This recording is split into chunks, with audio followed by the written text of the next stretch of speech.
tourist, I will be telling you guys about the benefits of going zero waste and how it can positively affect the environment and help possibly combat global warming.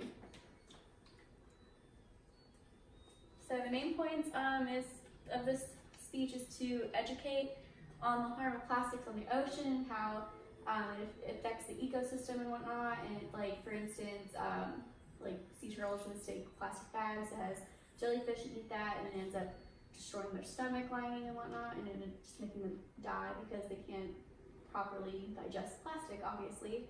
And then to show simple ways to reduce plastic consumption in everyday life. A lot of people think that it's really hard, and actually it's pretty simple.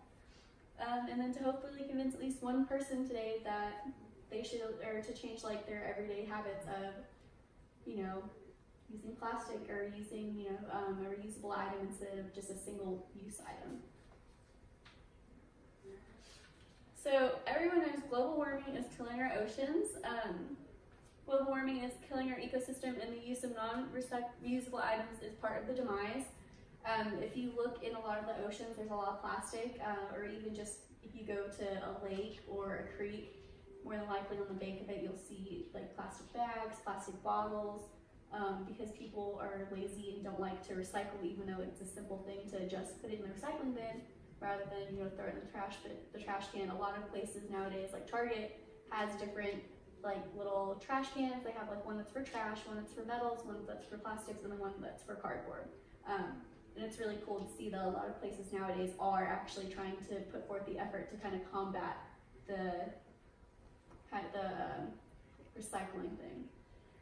Global warming affects fishermen because a lot of the fish are migrating up north to get to the cooler temperatures instead of like sitting in the warm areas, and so that affects fishermen who get the Pacific rockfish, Atlantic cod, and black sea bass, because it's basically affecting that ecosystem, which is going to affect us, because in turn we're not going to be able to purchase fish or any products like that because the price is going to go up because these people are having to work extra hard to get them. And then the acidity of the ocean water is actually increasing, and that is not good.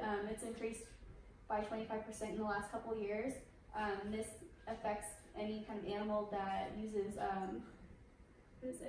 calcium carbonate to form like their exoskeletons and their shells.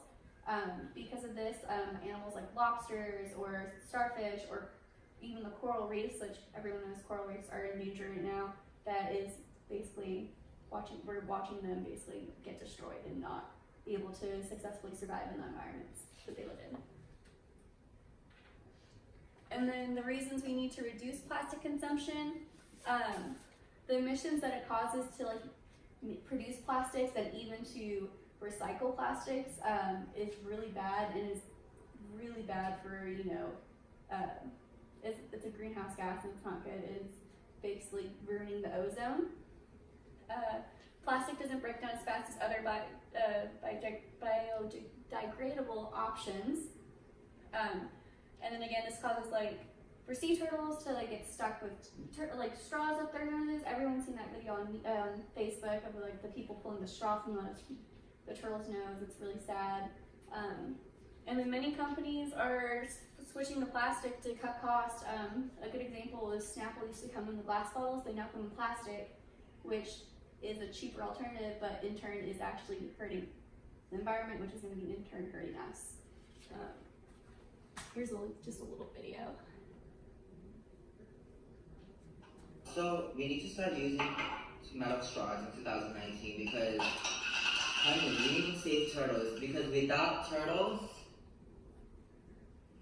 we wouldn't have turtles. So, I mean, just influencers or just popular YouTubers even see the problem that we have nowadays too.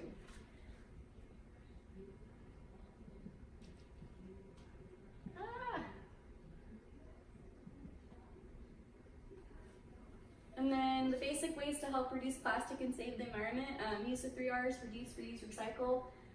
Reduce by not using as much plasticware, so using reusable coffee cups instead of going to a Starbucks and using the plastic one. Reuse, so for instance, if you have to get like a plastic shopping bag, try to find another use for it, so that way it's not just a single-use item. and then recycle, obviously. So anything that you can recycle, you should recycle. A lot of people don't know this, but like with food items like milk carton and like cartons and orange juice like cartons, you have to rinse them out. Otherwise, recycling companies can't reduce them because they're contaminated by that food product, and therefore they're deemed like unrecyclable. Metal and glass products produce less emissions, which makes them better options. That's why you see a lot of people who are zero waste or start using for like environmentally friendly. They use like glass jars or glass bottles or glass containers or like aluminum boxes like for their lunches and whatnot, instead of using like plastic containers or plastic bags. And then just switching to zero waste alternatives is going to help out. Again, with reusable shopping bags, I mean, they come in so many different colors, you can kind of personalize it too. You can reuse coffee cups, same thing. They come in many different styles, different colors, different types. You can get like an aluminum one, you can get plastic ones, which not the best option, but it's still better because you're still reusing it and you're still reducing.